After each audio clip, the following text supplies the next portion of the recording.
레위기 1장부터 7장까지 5대 제사 규례가 소개됩니다. 여호와께서 모세를 통하여서 먼저 헌제자들이 알아야 될 규례를 말씀하셨고, 이어서 제사장들이 알아야 될 규례를 또한 말씀하셨습니다. 그리고 이제 오늘 본문 레위기 8장에서 제사를 주관하는 제사장을 세우십니다. 이를 위해 하나님은 모세에게 제사장 위임식을 위하여 준비할 것을 말씀하십니다. 너는 아론과 그의 아들들과 함께 그 의복과 관유와 속죄제의 수송아지와 순양 2마리와 무교병 한 강주리를 가지고 온 회중을 회막문에 모으라. 이 제사장 위임식에 필요한 것은 제사장으로 임명될 사람들이 먼저 필요합니다. 하나님은 그 대상으로 아론과 그의 아들들을 지명하셨고 그들을 모으라 말씀하십니다. 그리고 두 번째로 제사장이 입고 그 직무를 수행할 옷이 필요합니다. 그 옷은 이미 출애굽기를 통해서 하나님이 말씀하셨고 준비되어 있는 상태인데 그 옷을 가져오라 말씀하십니다. 그리고 관유를 말씀하시는데 이 관유는 거룩한 기름입니다. 하나님이 명하신 대로 만든 거룩한 기름, 그 관유를 가져오라 말씀하십니다. 이 관유는 성막과 그 모든 기구에 발라서 거룩하게 구별하기 위함입니다. 또 대제사장 아론에게 붓기 위함입니다. 그리고 위임식 제사에 필요한 예물이 있습니다. 본문에는 속죄제를 위한 수송아지, 번제와 화목제를 위한 순양, 그리고 무교병 광주리를 말씀하고 있습니다. 그리고 하나님은 온 이스라엘 회중을 회막문에 모이게 하라라고 명하시는데, 이 제사장 위임식은 바로 온 이스라엘 자손들을 위한 것이기 때문에 그들을 회막문에 모이게 했습니다. 회막문에서 제사장 위임식이 거행되기 때문입니다. 이어지는 제사장 위임식 준비 과정을 보면 먼저 아론과 그의 아들들이 물두봉에 물로 몸을 씻습니다. 모세가 아론과 그의 아들들을 데려다가 물로 그들을 씻기고, 본래 제사장의 직무를 감당할 때 물두봉에 물로 씻는 것은 손과 발, 곧 수족입니다.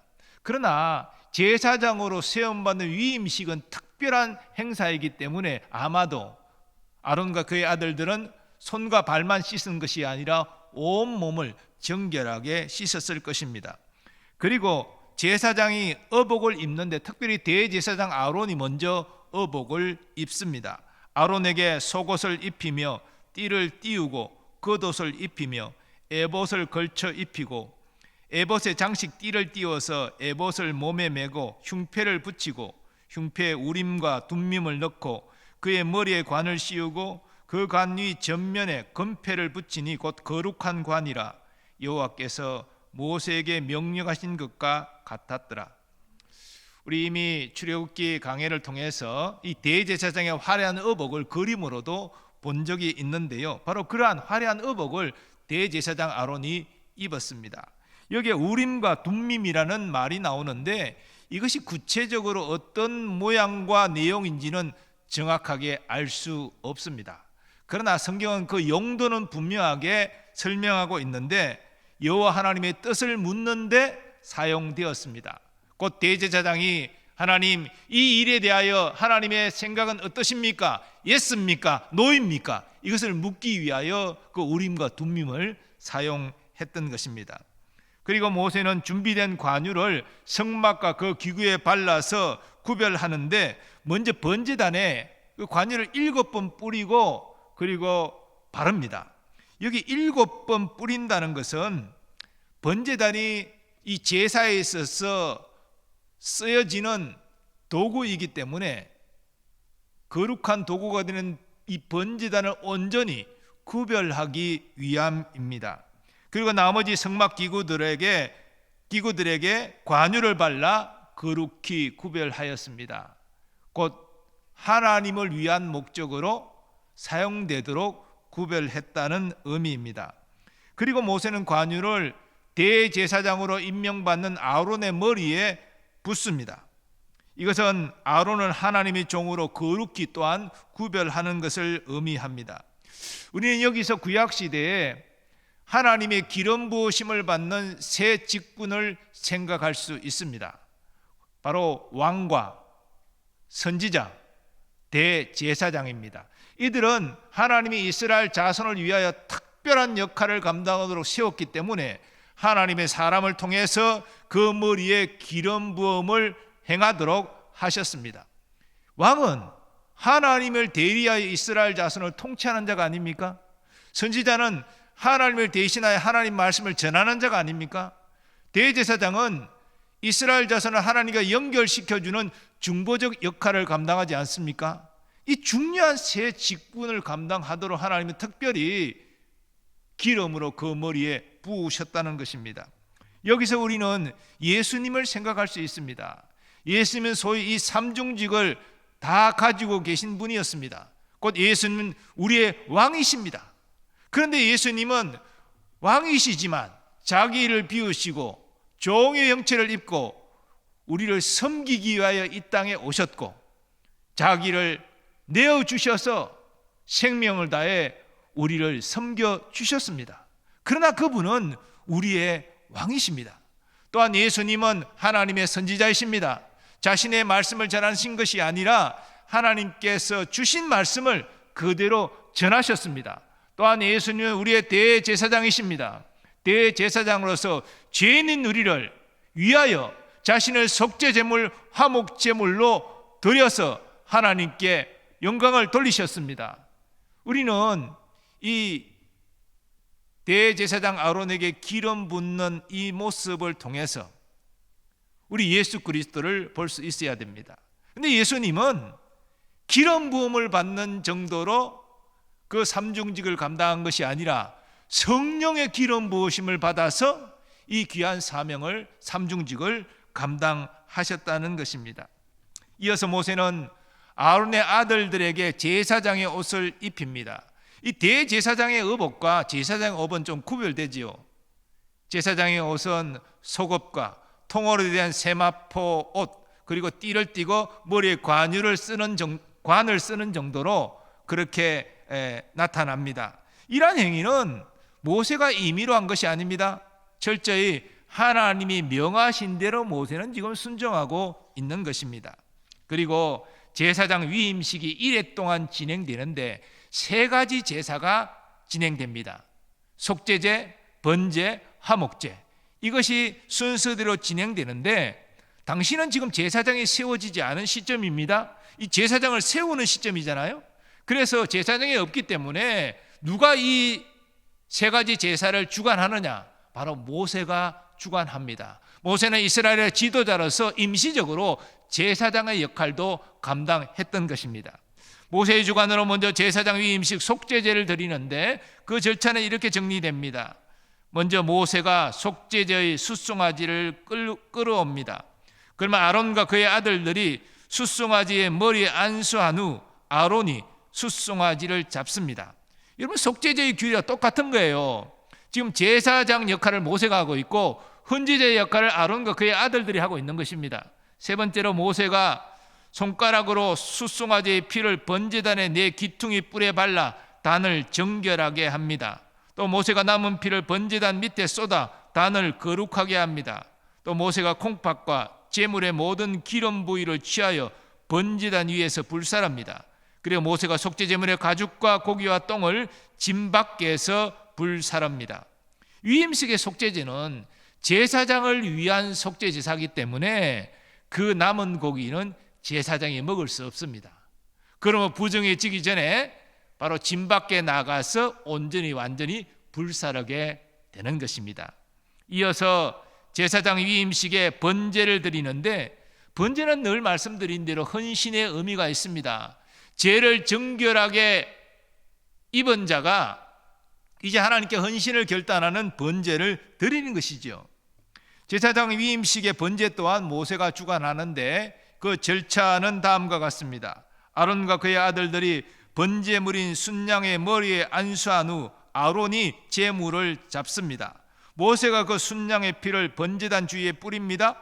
아론이 순양의 각을 뜨고 모세가 그것을 머리와 기름과 함께 번제단에서 불살합니다. 모세가 내장과 정강이들을 물로 씻고 수양 전부를 단 위에서 불살합니다.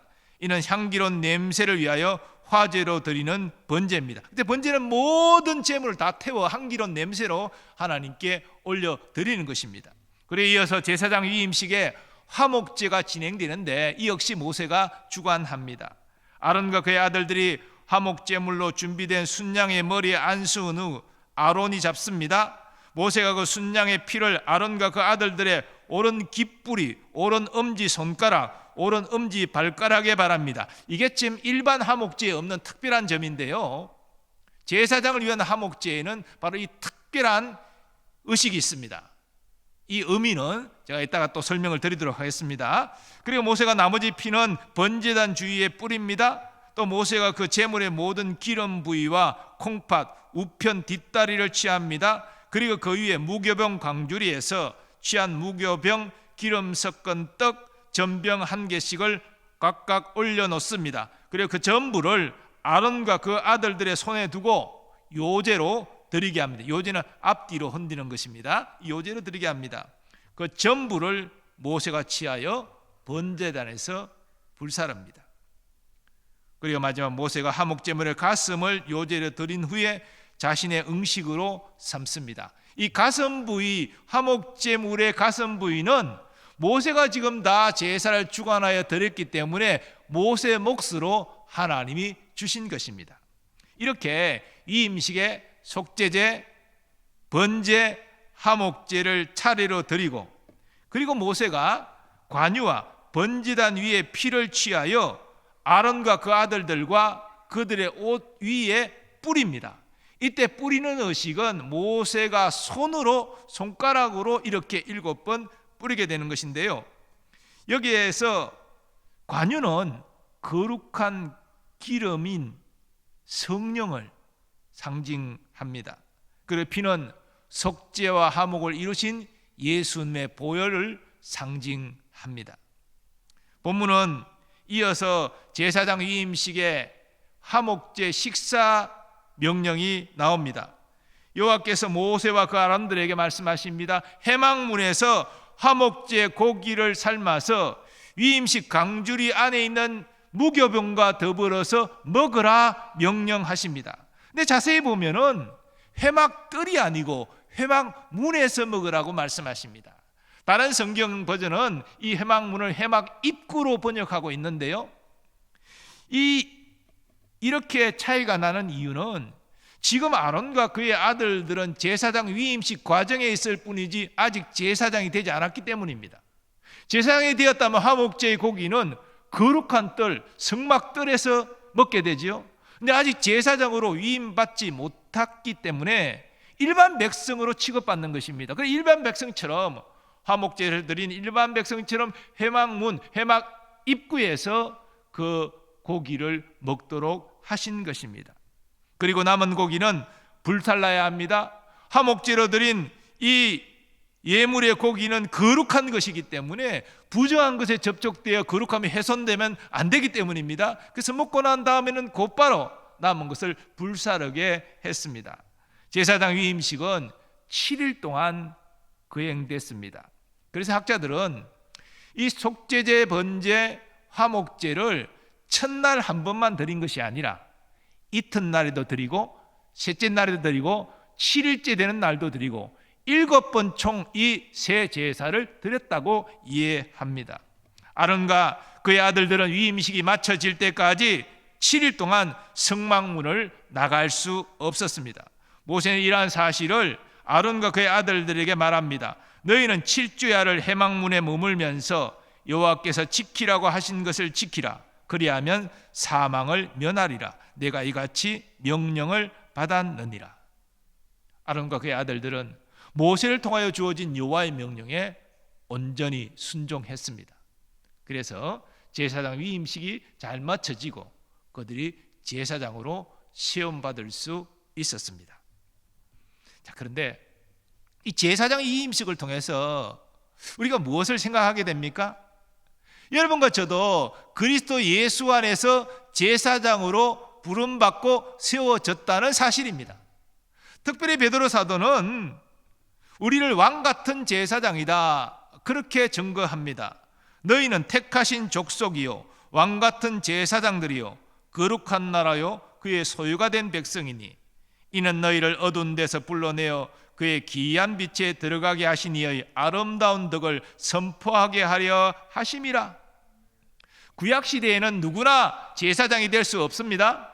아론과 그의 아들들, 그들의 남자 후손들만이 제사장이 될 수 있었습니다. 레위지파 사람이라고 다 되는 게 아니에요. 아론의 직계 후손들만, 그것도 남자들만 제사장이 될 수 있는 것입니다. 그래서 레위 자신인 고라가 그 아론의 제사장 그 권위에 도전한 것 아닙니까? 아니, 우리도 제사장이 될 수 있다라고 이렇게 도전한 거잖아요. 하나님이 엄히 심판하셨습니다.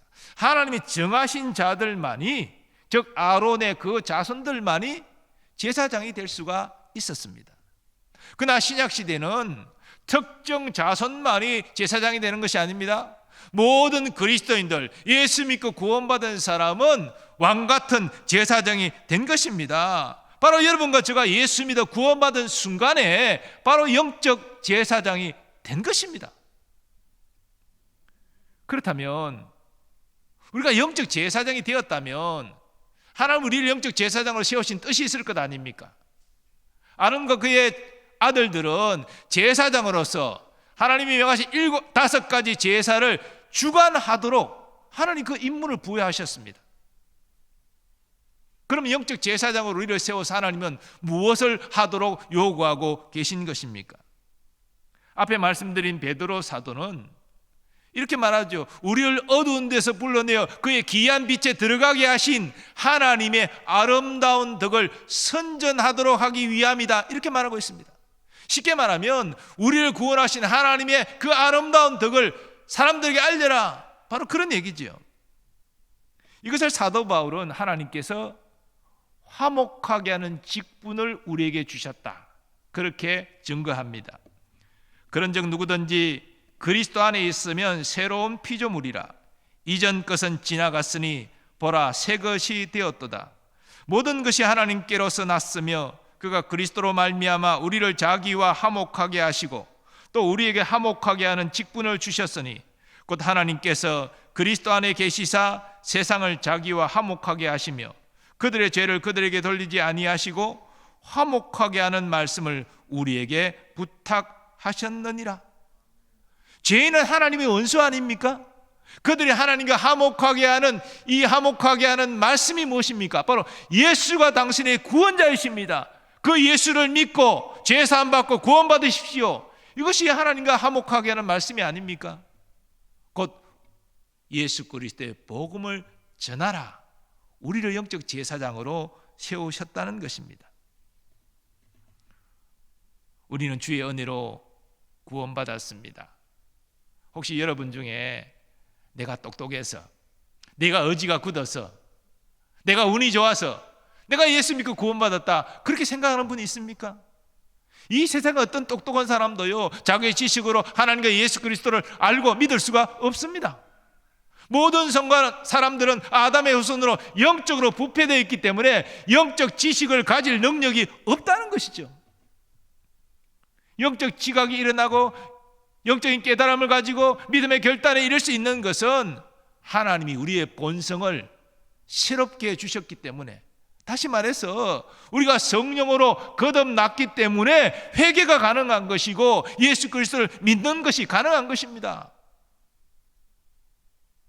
우리는 예수 믿는 순간 거듭났다고 말하지만 논리적으로 보면요, 우리가 먼저 거듭나서, 왜냐하면 영적 기능이 회복되어서 회개가 가능한 것이고 예수 그리스도를 구주로 믿을 수가 있는 것이에요. 물론 그건 동시적이라고 우리가 말을 하지만 보편적으로, 그러나 영적인 순서로 보면 하나님 우리에게 은혜 주셔서 이 부패한 본성을 생명력 있는 본성으로 변화시켜 주셨기 때문에 비로소 내가 회개가 가능한 것이고 예수를 구주로 믿을 수 있게 되는 것이죠. 받을 자격 없는 자에게 베푸시는 하나님의 호의, 곧 은혜라는 것입니다. 그래서 성경은 사도 바울도 내가 은혜의 빚진 자라 그렇게 고백하지 않습니까? 은혜의 빚진 자로서 하나님의 그 은혜로 말미암아 구원받았기 때문에 이 하나님의 명령에 순종해서 화목하게 하는 말씀, 하나님의 아름다운 덕을 선전하는 이 역할 감당해야 된다는 것이죠. 그게 영적 제사장의 사명이라는 것입니다. 여러분, 우리가 다 함께 전도주의를 할 때마다 많은 사람이 가지고 있는 생각은 전도는 은사가 있는 사람이 하는 것이지, 나는 자신이 없어, 나는 교회 다른 봉사하면서 그 역할을 대신 감당할 거야, 하나님도 이해해 주실 거야, 그렇게 스스로 위로하면서, 자기를 위로하면서 합리화시키는 그런 생각들을 많이 한다는 것입니다. 은혜로 우리를 구원하신 하나님, 우리에게 주신 영적 제사장의 사명은요, 단순히 내가 교회 봉사 열심히 하는 정도로 끝나는 게 아닙니다. 그것도 필요하지만 가장 궁극적인 것은 하나님이 나를 구원하신 아름다운 덕을 선전하는 것입니다. 화목하게 하는 말씀을 전하는 것입니다. 복음을 전하는 거예요. 예수님 전하는 거예요. 이게 우리에게 주신 사명이에요. 이 사명을 외면한다면 영적 제사장의 책무에 불순종하는 것입니다. 자, 그런데 오늘 본문을 자세히 보면 제사장 위임식 과정을 통해서 우리가 영적 제사장으로 직무를 수행하기 위하여 갖춰야 될 두 가지 내용이 있음을 깨닫게 됩니다. 첫째는 하나님의 영적 제사장으로서 거룩함을 갖추라 말씀하십니다. 본문 22절부터 24절까지 보면 위임식 화목제 때 아론과 그의 아들들의 오른쪽 깃뿌리와 오른쪽 엄지손가락, 오른쪽 엄지발가락에 이 화목제 순양의 피를 모세가 바릅니다. 화목제 순양의 피는 속죄의 피를 의미하고 그러므로 거룩한 것을 의미합니다. 이건 바로 예수 그리스도의 보혈을 상징하는 것이죠. 그 거룩한 피를 왜 모세가 오른쪽 깃뿌리와 오른쪽 엄지손가락과 엄지발가락에 바릅니까? 제사장으로서 너의 길을 거룩하게 구별해라. 악한 말에 귀 기울이지 말고 진리의 말씀과 하나님의 뜻에 귀를 기울이고 그 말씀대로 준행하라. 이걸 지금 말하고 있는 것입니다. 그리고 또 오른손 손가락, 엄지손가락에 바르는 것은 너의 손을 악한 데 사용하지 말고 선한 데 사용하라. 하나님의 뜻대로 사용하라. 바로 그것을 지금 말하고 있는 것입니다. 엄지발가락에 피를 바르는 것도 마찬가지입니다. 악한 길로 나가지 말고 하나님의 뜻대로 선한 길로, 온전한 길로 네가 행하라. 바로 그것을 지금 말씀하고 있는 것이죠. 다시 말해서 제사장으로서 거룩함을 지켜라. 네가 거룩해야지만 네가 제사장으로 하나님께 쓰임받는다. 이걸 지금 말하고 있는 것입니다. 우리가 하나님의 규례대로 제사장이 자신의 임무를 감당하지 않고 인간적인 생각이나 자기 욕심으로 제사장 직무를 감당할 때 하나님이 어떤 심판을 내리는지는 이어지는 내용을 통해서 알게 되겠지만 성경은 그런 것들을 온전히 증거하고 있는 것이죠. 반대로 하나님의 말씀에 순종해서 거룩하게 직무를 감당하는 자에게 하나님이 은혜와 복을 주신 사실도 또한 증거하고 있는 것입니다. 이러한 영적 원리는 오늘날 우리에게도 그대로 적용되는 것 아닙니까? 우리가 영적 제사장으로서 하나님의 일을 감당할 때 우리에게 정말 필요한 것이 무엇입니까? 거룩함이라는 것이죠. 그래서 똑같이 원리가 적용되는 것입니다. 우리의 귀를 헛된 말에 귀 기울이지 마시고 진리의 말씀에 귀를 기울이시기 바랍니다. 그래서 우리가 성경을 읽어야 되고요, 설교를 경청해야 되고요, 또 우리의 마음속에서 들려주시는 성령의 음성에 귀를 기울여야 되는 것입니다. 믿음의 사람들을 통해서 그들을 통하여 하나님이 주시는 그러한 말씀도 우리는 경청해야 되는 거예요. 우리의 소모임이, 구역 모임이 왜 중요합니까? 믿음의 사람들이 하나님의 은혜를 받고 하나님이 감동해 주신 그러한 은혜들과 메시지와 이런 것들을 나눌 때 그들을 통해 하나님의 음성을 듣기 때문에 그 모임이 귀한 것입니다. 그런 영적인 모임이 되지 않고 세상 돌아가는 이야기, 어디가 맛있는 음식을 먹을 수 있는지, 어디가 물건을 싸게 사는지 이런 세상 이야기만 하면요, 그게 무슨 유익이 있겠어요? 거룩한 말에 귀를 기울이고 하나님의 음성에 귀를 기울이고 그래서 그 뜻대로 행하는 것이 거룩함이 아니겠습니까? 그리고 영적 제사장의 사명을 감당하려면 우리의 길을 거룩한 곳으로 개방하고 거룩한 말씀을 들어야 된다는 것이죠. 여러분, 우리가 선한 말을 많이 들으면요, 선한 생각과 행동을 하게 됩니다. 그러나 악한 말을 자꾸 들으면요, 미워하는 마음, 정오하고 시기질투하는 생각, 이런 것들이 일어나는 것을 경험하게 돼요. 그 누구와 만나서 어떤 대화를 하는지 우리의 신앙생활은 너무너무나 중요한 것입니다. 여러분의 길을 선한 곳으로 여시기 바라고 하나님의 말씀에 귀를 기울이는 여러분 되시기를 바랍니다. 그게 복된 삶의 비결이라니까요. 또한 우리의 손과 발도 거룩하게 구별해야 됩니다. 우리는 동일한 손으로 죄를 지을 수도 있고 선을 행할 수도 있습니다. 동일한 발로서 악한 길로 나갈 수도 있고 선한 길로 나아갈 수도 있는 것입니다. 우리의 손과 발로 하나님께 영광 돌리고 이웃에 유익을 주는 그러한 거룩한 열매가 풍성하기를 소원합니다. 하나님은 내가 거룩하니 너희도 거룩하라고 말씀하셨는데, 이것은 구약만이 아니라 신약에도 그대로 적용되는 말씀입니다. 하나님은 똑똑한 자를 쓰시는 것이 아닙니다. 하나님은 학벌이 많다고 쓰시는 것 아니에요. 하나님은 부자라고만 쓰시는 거 아니에요. 하나님은 세상의 권세를 가졌다고 쓰시는 게 아니에요. 가장 중요한 것은요, 거룩해야 쓰시는 것입니다. 거룩하지 아니하면 아무리 지식이 높고 똑똑하고 세상 부자고 권력 가지고 영향력이 있다 해도 하나님 쓰지 않습니다. 왜? 하나님이 거룩하신 분이기 때문에, 하나님이 이런 거룩한 일이기 때문에 거룩한 자를 쓰시는 거예요. 가끔 보면 하나님이 이런 악한 자도 쓰시는데요, 악한 자가 복을 받습니까? 악한 자는 쓰임받지만 버림받고 심판받아요.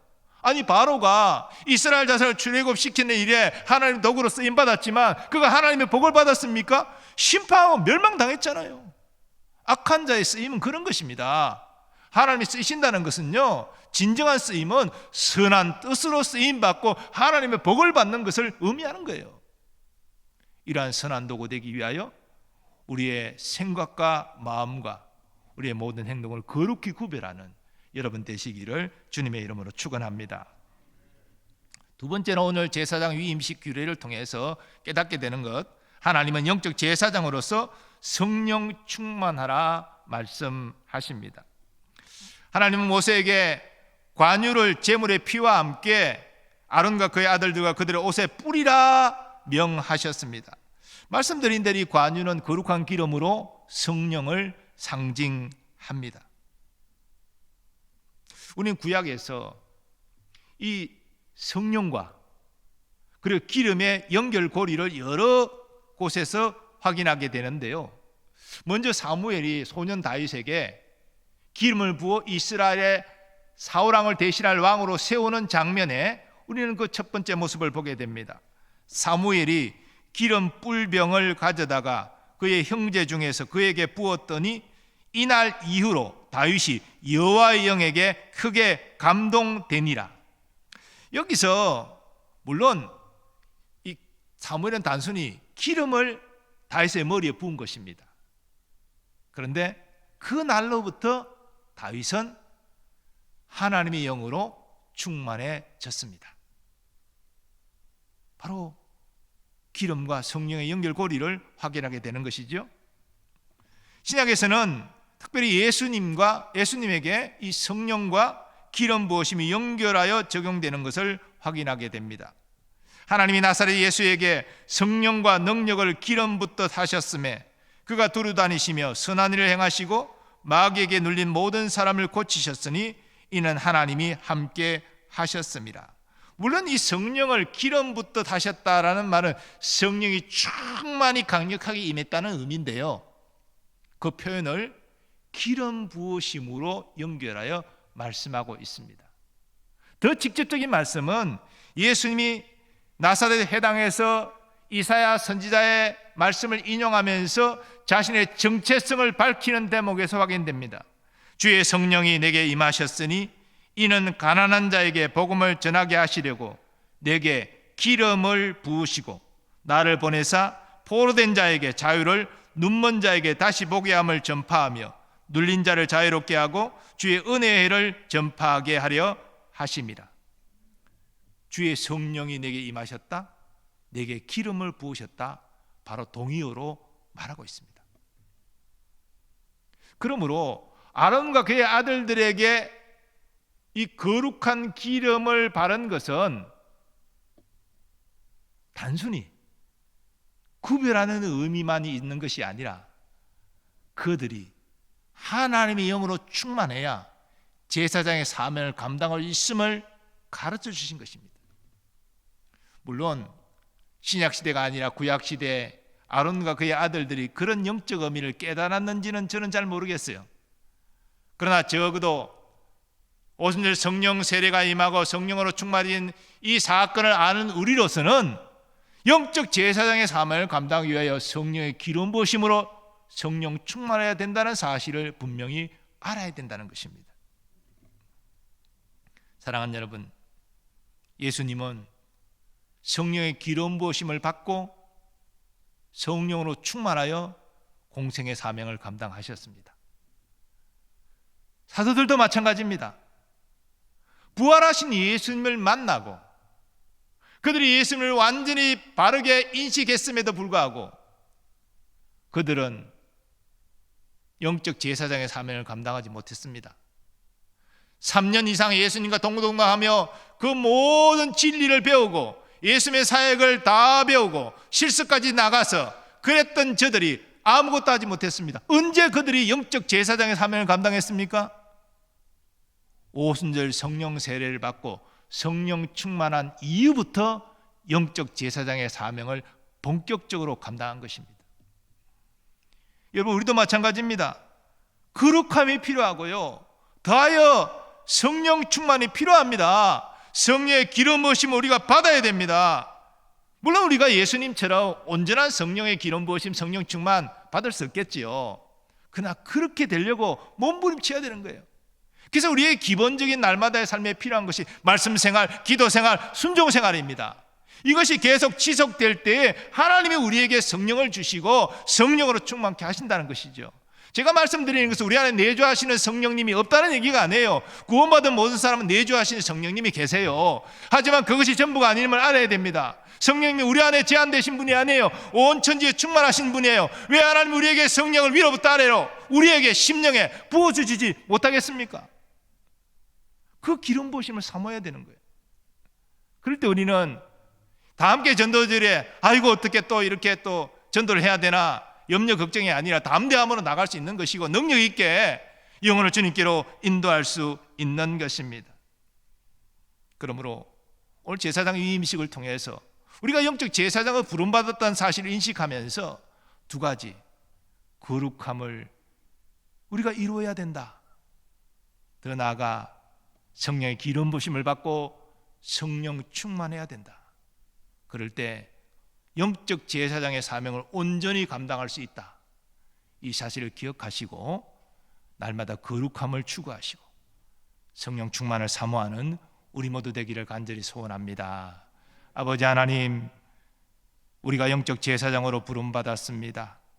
오늘 제사장 위임식 규례를 통해서 거룩함을 사모하는 우리가 되게 하시고 성령의 기름 부으심을 통하여 성령 충만을 사모하는 그라의 영적 제사장으로서 그 사명 잘 감당하는 우리 되게 하여 주옵소서. 예수님의 존귀하신 이름으로 기원하옵나이다. 아멘.